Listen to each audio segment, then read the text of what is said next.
Okay, we're going to be making a scarf.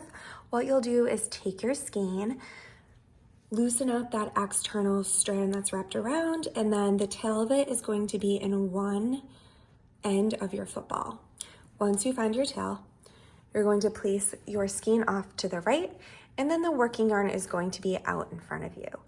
We'll start by making a slip knot just like we would a blanket. So go ahead and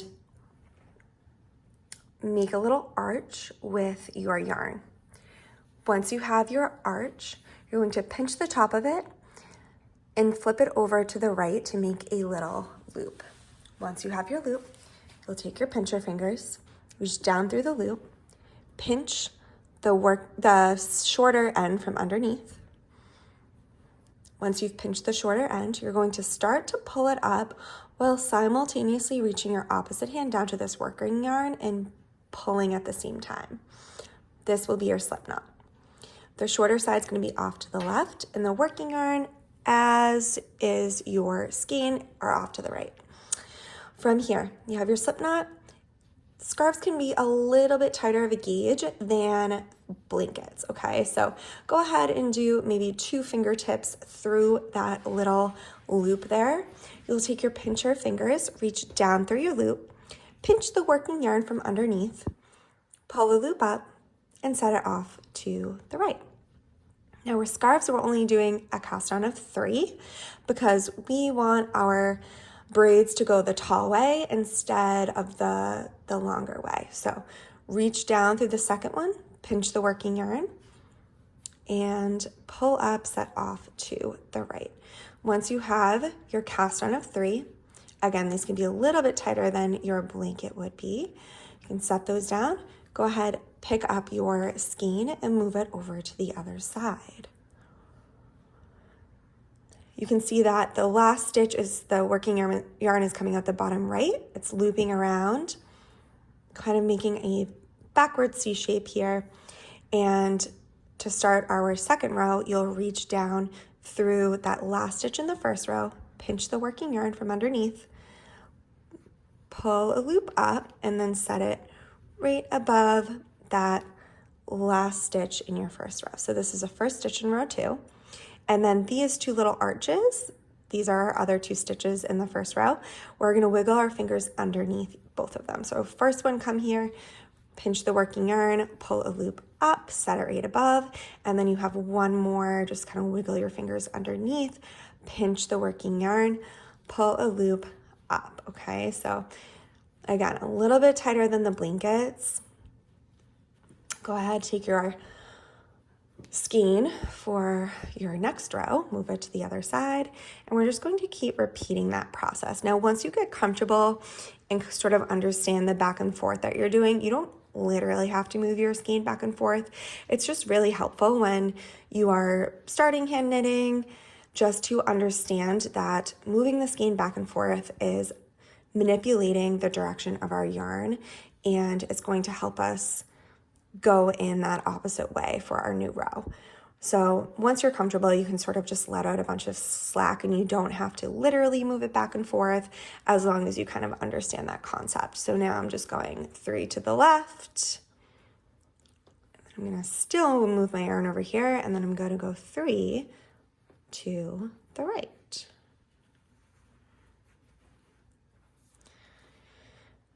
3 to the left.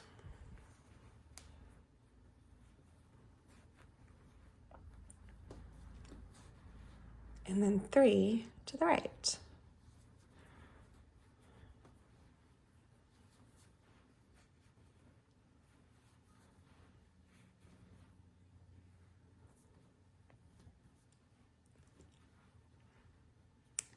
So with blankets, I mean, technically our knitted braided look stitches will go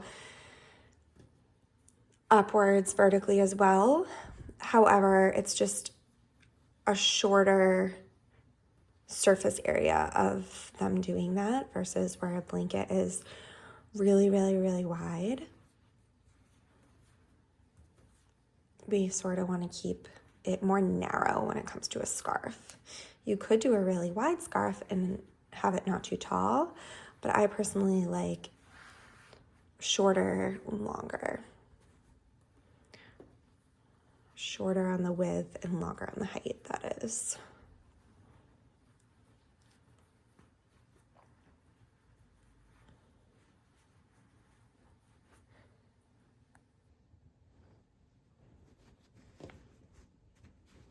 Always like to have some extra slack out, just so I'm not getting too tight with anything.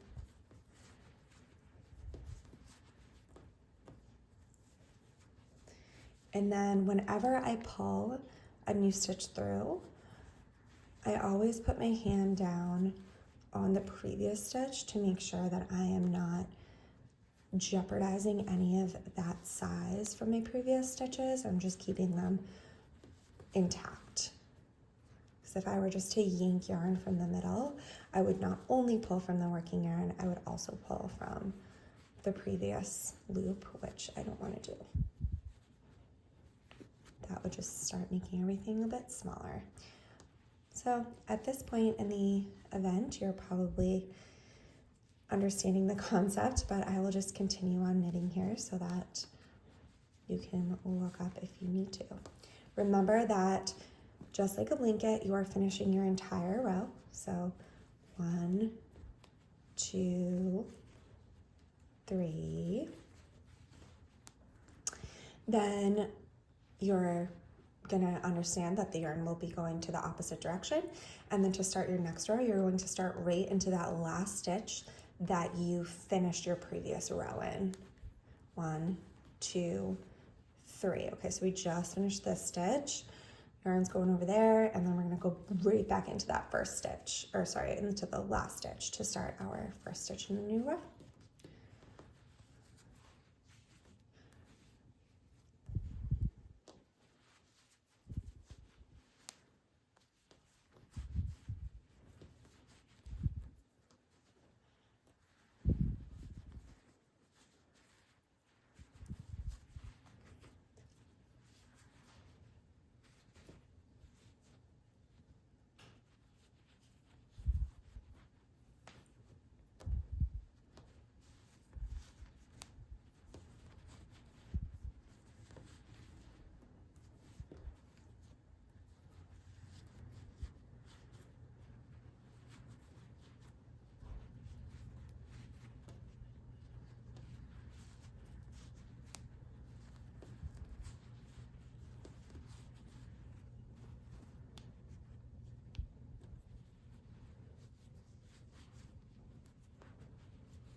And then once you get towards the end of your skein,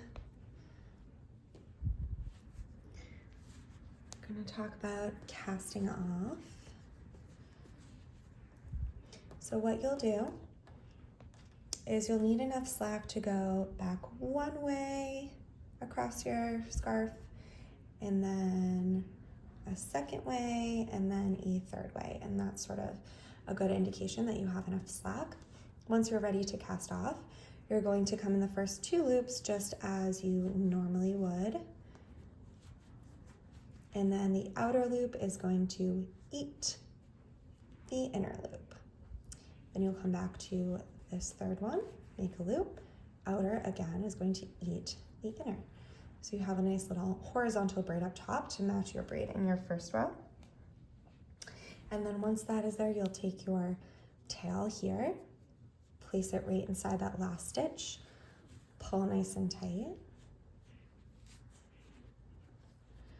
And then all you'll do, you can go ahead and cut or snap off what you don't need.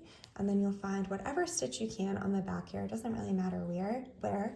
Just go under and make a knot, and then pull really tight. You could even make a double knot, and then you can go ahead and trim that off, and that completes your blanket, your scarf, I mean. Now, if you would like to thread some yarn through and do an infinity scarf, you would just hold the two ends together, take some extra yarn, and you can actually just go straight into the stitches and weave them back and forth. So you'd go through here and up, down through here, and then come up through the opposite one, down to the second,